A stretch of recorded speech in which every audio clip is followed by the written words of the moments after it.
If you were playing SimCity, you'd want to go about building your metropolis the same way the Saudis have with King Abdullah Economic City. And just like other great leaders of men, you'd probably name it after yourself too, which is exactly what King Abdullah did. You'd also focus on job-creating infrastructure and a dream university to attract the best and brightest.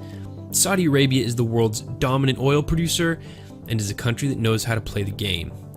While its flashier neighbors like Abu Dhabi and Dubai get all the publicity for their mega projects, the kingdom is embarking on a far more ambitious project that's focused squarely on creating the most cohesive, well-planned city in the Arab world. The $100 billion enterprise on the coast of the Red Sea is about an hour's drive north of Jeddah, the second largest city in Saudi Arabia, and plans to expand into an area about the size of Washington, D.C. That location is no coincidence, says Fahd al-Rashid, the man who's in charge of growing King Abdullah Economic City, which we're going to just shorten to its initials KAEC for the purpose of this video. Quote, "You're talking about 24% of global trade going through the Red Sea, and this is a trend that's never been addressed by a Red Sea port." End quote. That's why KAEC's port is going to be massive, with an annual capacity of over 10 million shipping containers, which would make it one of the busiest ports in the world.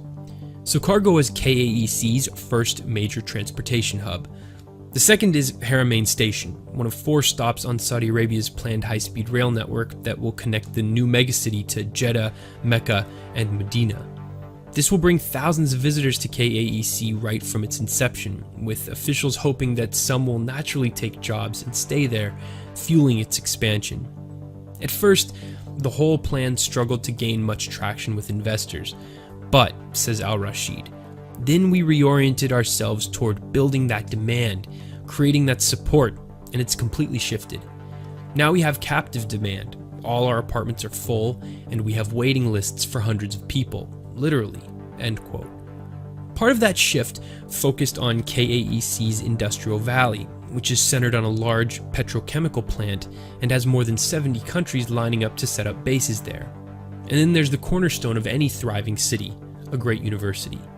Enter King Abdullah University of Science and Technology, which began instruction in 2009 with a staggering $20 billion endowment, making it the third best funded university in the world behind Harvard and Yale. This capital injection has allowed it to lift off like a rocket in its first 5 years.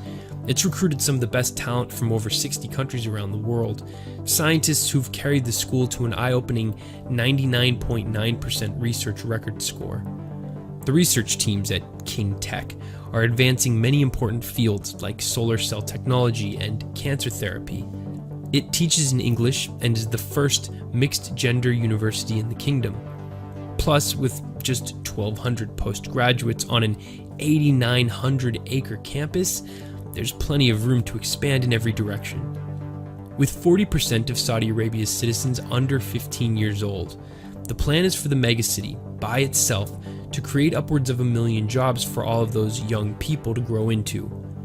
In the end, it may be true that Saudi Arabia would be a bone-dry desert wasteland without its exploitation of the vast fields of black gold underneath it, but at least, in the twilight of his life, King Abdullah is doing all he can to set his people and the rest of the world on a slightly better path than the one they were on when he took over just 9 years ago in 2005. And if that's his legacy, he deserves to have a city named after him.